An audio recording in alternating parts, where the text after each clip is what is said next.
bagaimana proses pendonoran darah atau transfusi darah. Misalnya, bisa nggak sih golongan darah B ditransfer ke golongan darah O? Kira-kira bisa nggak ya? Enggak ya? Enggak. Nah, jadi hari ini kalian sudah duduk sesuai dengan kelompoknya masing-masing. Nanti Ustazah akan kasih kalian masing-masing kelompok EKPD.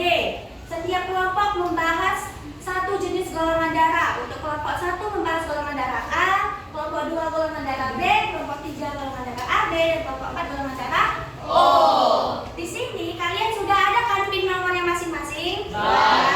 Setelah nanti melaksanakan EKPD-nya dijawab, Ustazah mau satu orang dari kelompok kalian menjelaskan apa yang udah kalian jawab di EKPD. Tapi Ustazah manggilnya pakai nomor, bukan namanya. Karena pembelajaran kita hari ini namanya Number Kids Together. Jadi setiap satu orang kelompok dipilih secara random, ditunjuk nomornya. Misalnya kelompok 1 nomor 5. Sebutkan jawaban kalian. Bisa? Bisa. Nah, sebelum kita memulai pembelajaran, ada baiknya kita harus membacakan doa dulu. Doa dimulai.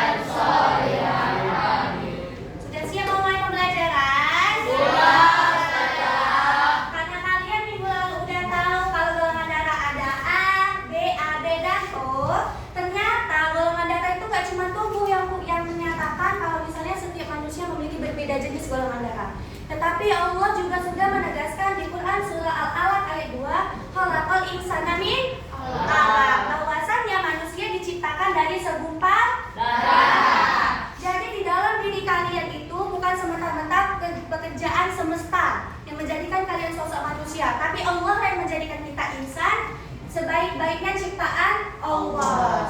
Semua yang ada di tubuh kalian sudah direncanakan atau sudah diciptakan Allah dengan sebaik-baik mungkin. Jadi jangan ada yang merasa dirinya kurang ya. Oke. Nah, karena kalian di sini sudah tahu kelompoknya dan letaknya, setelah Ustazah memberikan nomor, sudah punya nomor masing-masing? Oke. Sekarang pemberian KPD kelompok 1. Siapa kelompok 1? Oke. Kelompok 1. Kelompok 2. Kelompok 3. Oke, ini 4 ya. Oke. Nah, coba dibuka LKPD-nya. Dan di LKPD itu ada paling depan nama, isi nama kelompoknya lah sama nama-nama kalian. Yang kedua itu ada materinya, boleh dijadikan bahan bacaan. Nah, kemudian yang ketiga itu kalian masing-masing kelompok membahas kasus yang ada di soal. Kasus transfusi darah. Tadi sesuai kelompok 1 membahas kasus transfusi darah golongan A. Berarti mereka membahas golongan darah A. Nah, itu harus didiskusikan sama teman kelompok. Nggak boleh dikuasai sendiri kertasnya. Ngerti? Oke. Di halaman terakhir kalian isi refleksi. Misalnya apa sih yang udah bertambah kemampuan atau pemahaman kalian terhadap pembelajaran hari ini? Boleh?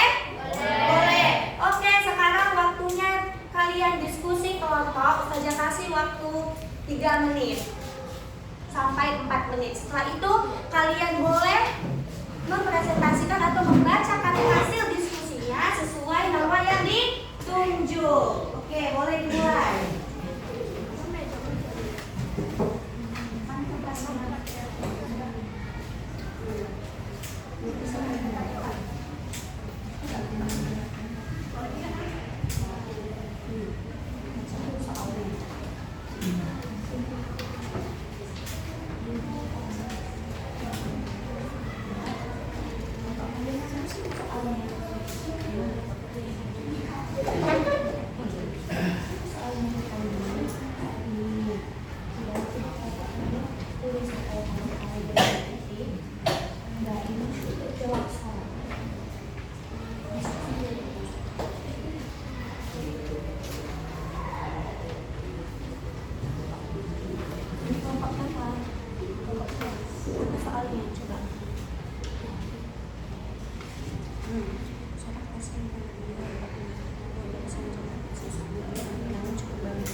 Oke, waktunya dimasak lagi ya.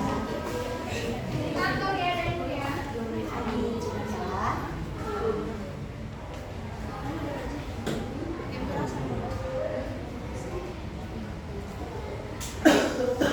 Kalau misalnya nggak tahu, tanya, jangan diam-diam aja.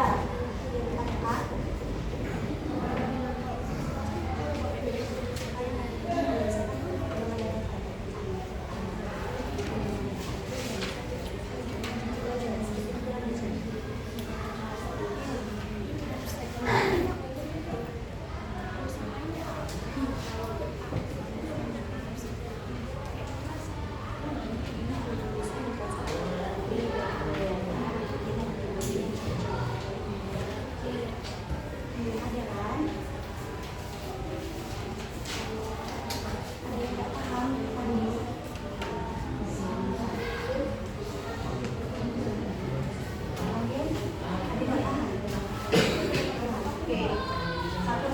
Ya, nanti saya tunjuk kelompoknya.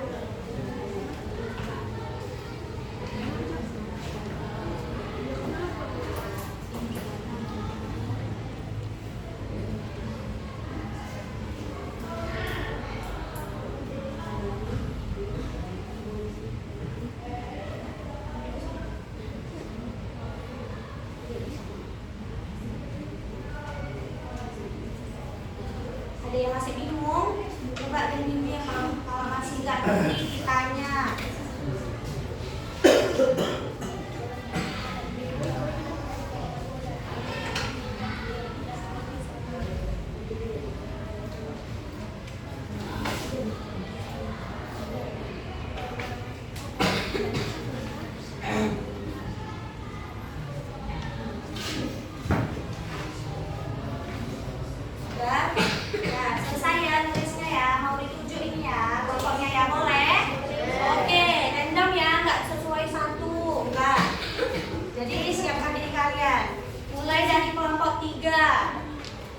Kelompok 3, nomor 2, bacakan jawaban kalian. Bacakan dulu.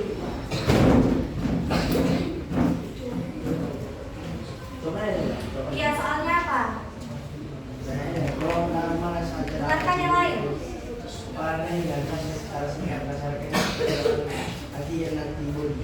Iya, terus? Pasien bergolongan AB dapat menerima darah dari semua golongan A, B, dan O. Alasannya golongan AB tidak memiliki antibodi dan anti-A dan maupun anti-B, sehingga tidak menolak antigen dari golongan darah manapun. Karena itu AB disebut universal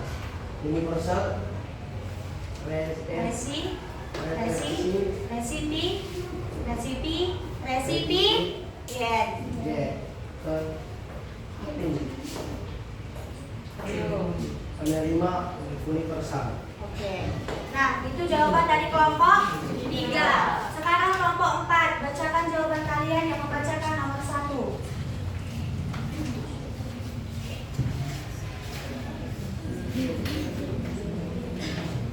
Buat suaranya.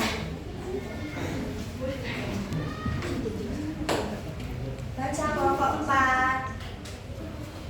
Pasien bergolongan darah O hanya dapat menerima darah O saja. Alasannya golongan darah O memiliki antibodi A dan antibodi B. Yang lain dengerin ya. Sehingga jika menerima golongan AB atau A atau B akan terjadi reaksi penolakan karena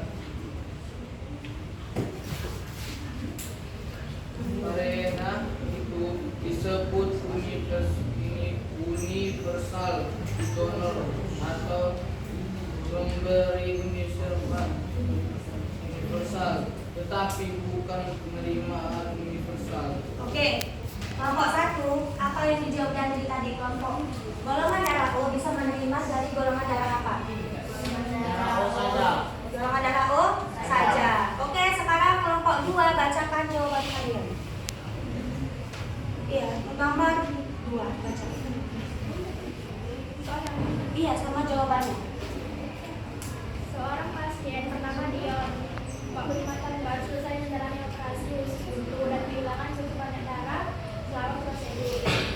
Untuk memulihkan kondisinya, dokter memutuskan untuk memberi transfusasi darah. Pemeriksaan laboratorium menunjukkan bahwa Dion memiliki golongan darah B. Stok darah yang tersedia di rumah sakit adalah A, B, dan AB dan O. Golongan darah mana yang aman ditransfusasi kepada Dion? Golongan darah O dan A karena mempunyai antibodi yang sama, karena O aman karena tidak memiliki antigen A atau B pada eritrosit sehingga tidak menyerang darah. Oke, kelompok 4, golongan darah apa yang aman untuk golongan darah B jika didonorkan?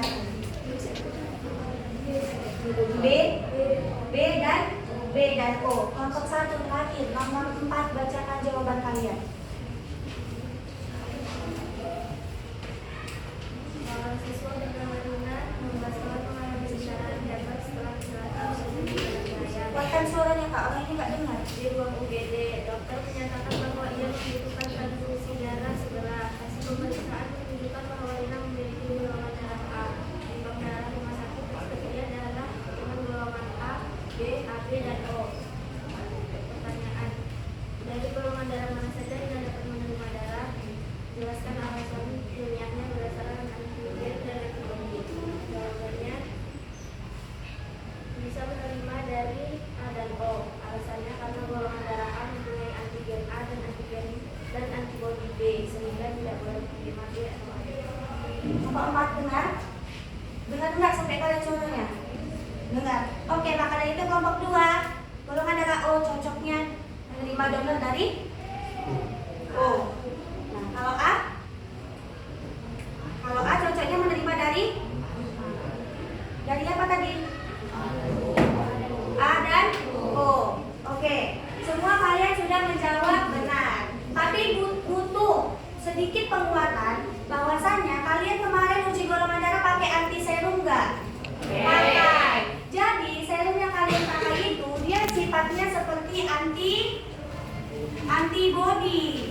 Antibody itu ada di dalam, siapa yang tahu komponen darah? Sel darah merah atau eritrosit, sel darah putih atau leukosit, satu lagi apa? Satu lagi apa? Keping darah. Nah, di keping darah kalian itu ada yang namanya apa? Di dalam darah kalian ada namanya plasma darah. Di plasma darah itu ada dia antibody. Sedangkan di eritrosit atau sel darah merah itu menyimpan antigen. Nah, antigen inilah yang mengenali golongan darah seseorang. Jadi kalau misalnya antigennya A, berarti golongan darahnya A. Kalau antigennya B, golongan darahnya B. Kalau punya 2 antigen, AB. Kalau nggak punya antigen, O. Nah, ini tadi kalian bilang apa? Kecocokan antara antigen dan antibody. Nah, jadi antigen pada golongan darah A, antigennya A kan? Antibodinya apa? Antibodinya B. Antibodinya B. Nah, kenapa nggak antigennya A, antibodinya juga A? Nah, bertanya-tanya nggak kalian? Ya. Kenapa nggak sepasang aja saja A sama A? Kenapa harus A sama B, B sama A? Terus kenapa dia harus ada yang nggak punya antigen? antigen, ada yang nggak punya antibody. Nah, jadi untuk golongan darah ini, anak-anak semuanya, antigen itu memang harus dipasangkan dengan antibody yang berbeda. Gak bisa dia antigen A sama antibody A, gak bisa. Itulah kenapa golongan darah A gak bisa menerima golongan darah B. Karena golongan darah B punya antibody A. Nah, kenapa saja kalau misalnya kita paksa golongan darah B ini ngasih ke golongan darah A, apa yang terjadi? Bahaya nggak? Bahaya. Faktor paling resiko yang paling parah apa kira-kira? Bisa jadi kematian. Kenapa? Karena kalau misalnya kalian paksa golongan darah A itu, golongan darah B, kalian berikan ke golongan darah A, jadi antibody A ini, antibody yang ada di golongan darah B, si antibody A itu akan menyerang antigen A yang ada di golongan darah A. Makanya mereka nggak boleh antigennya A, antibodinya juga A, atau sebaliknya. Makanya kalau misalnya kalian paksa golongan darah kalian B, kalian kasihan nengok kawan kalian di sana. Kasihlah darahku sama dia, nggak tega aku nengoknya golongan darah dia A, aku B. Kalian paksa nggak bisa, nanti darah kalian akan mengalami yang namanya ugly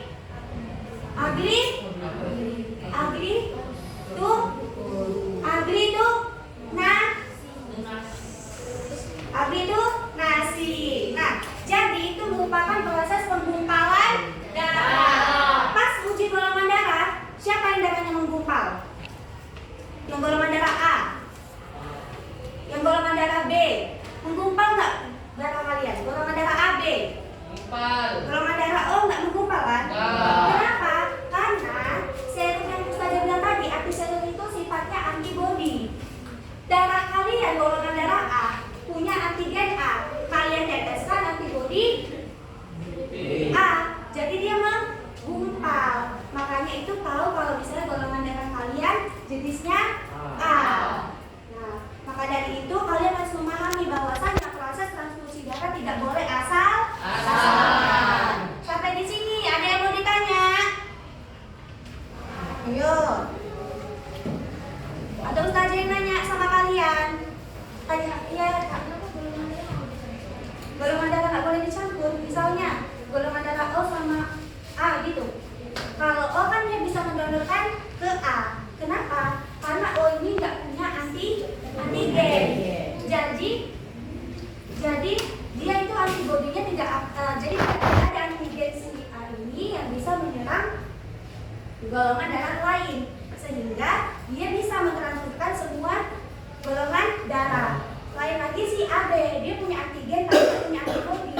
Bisa jadi nanti antibodinya si golongan darah lain menyerang antigen yang ada di AB. Jadi terjadilah proses penggumpalan darah. Ada lagi?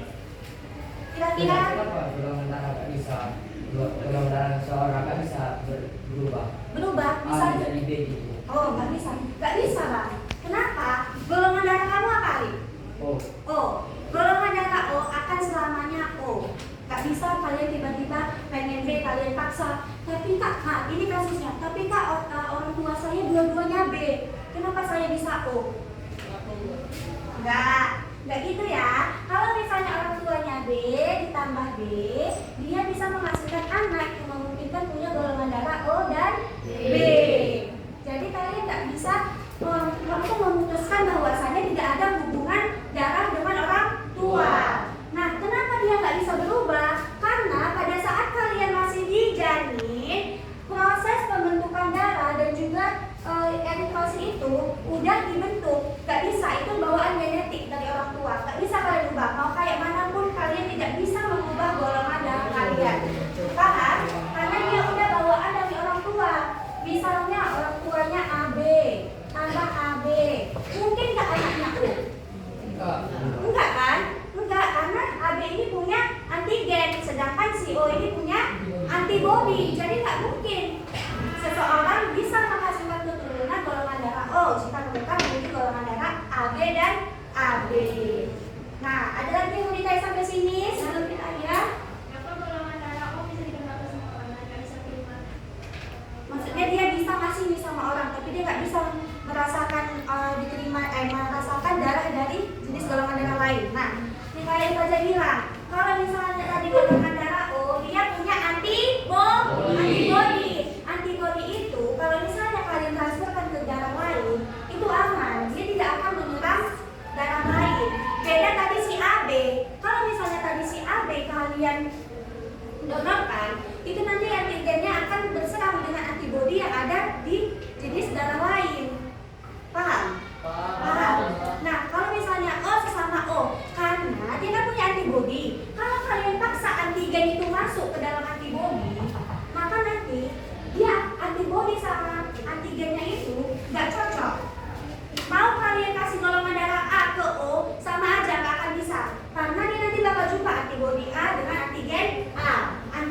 berbagi sesamanya. Kebalikan dari AB, dia bisa menerima tetapi tidak bisa memberi.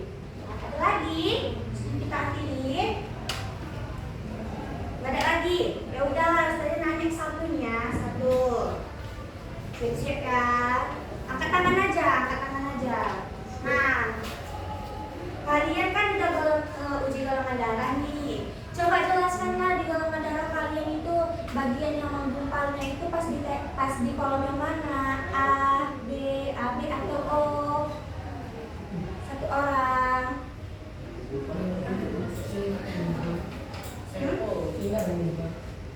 Siapa? Gak ingat?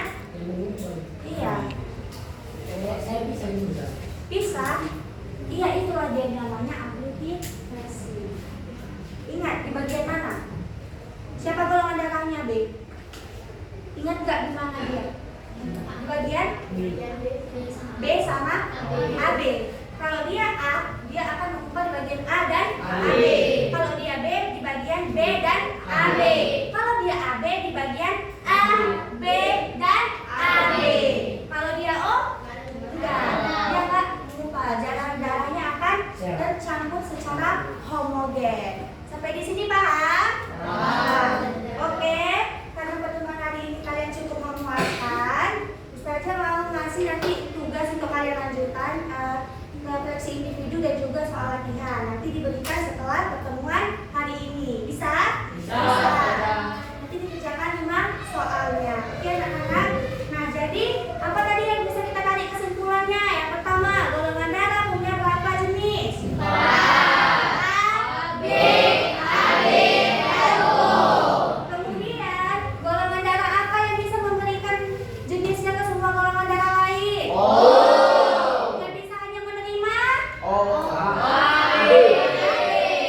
Oke, AB.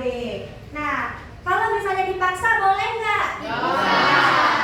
Akibatnya akan terjadi penggumpalan. Kalau penggumpalan berarti kelenjar darah kalian udah belajar darah kan? Nah, darah kalian menyimpan nutrisi dan oksigen. Kalau kalian paksa darah menggumpal, otomatis oksigen akan terhenti dan juga nutrisi tidak mengalir ke seluruh tubuh. Makanya efek yang paling parah adalah kematian. Maka dari itu kita ucapkan terima kasih kepada penemu sistem golongan darah, namanya Carl Landsteiner. Ya, oke.